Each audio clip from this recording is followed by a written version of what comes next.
Na kombo ya tata mwana pe molimo santo na lotomo ya tata mokonzi ya bule papa Simon Kimbango Kiangani na nkamba Yerusalemu ya sika tozali na mawa ya koyebisa bandimi nyonso kimbangiste na mokili mobimba pe balinga minyonso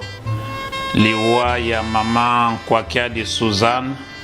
conseillère direct ya tata mokonzi ya bule uta mokolo mwa lelo nzoto eke deja na morgue na biso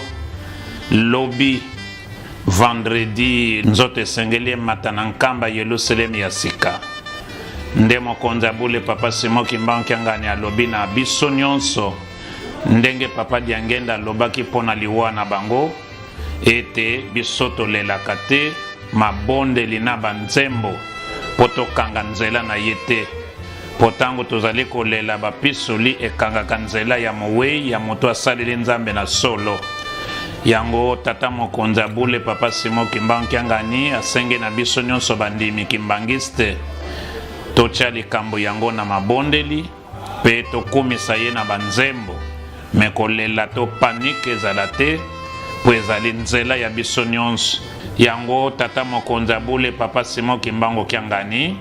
asengi na biso nyonso to batela kondima na biso atombeli biso ba condoléance pe tozala na courage nde tala sango tozalaki nango ya kopesa na bino bakimbangiste nyonso pe balingami ya lingomba kimbangiste sango ya mawa ya liwa ya mama conseillère direct ya chef spirituel mama Nkwakiadi Suzanne uta mokolo mwa lelo lobi nde nzoto ezali komata na nkamba Yerusalemu pe totombeli bino nyonso to présente na bino nyonso bakimbangiste banda na libota lisanto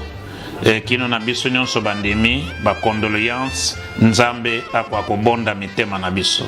tosilisi bongo na kombo ya tata mwana pe molimo santo amen. Mawa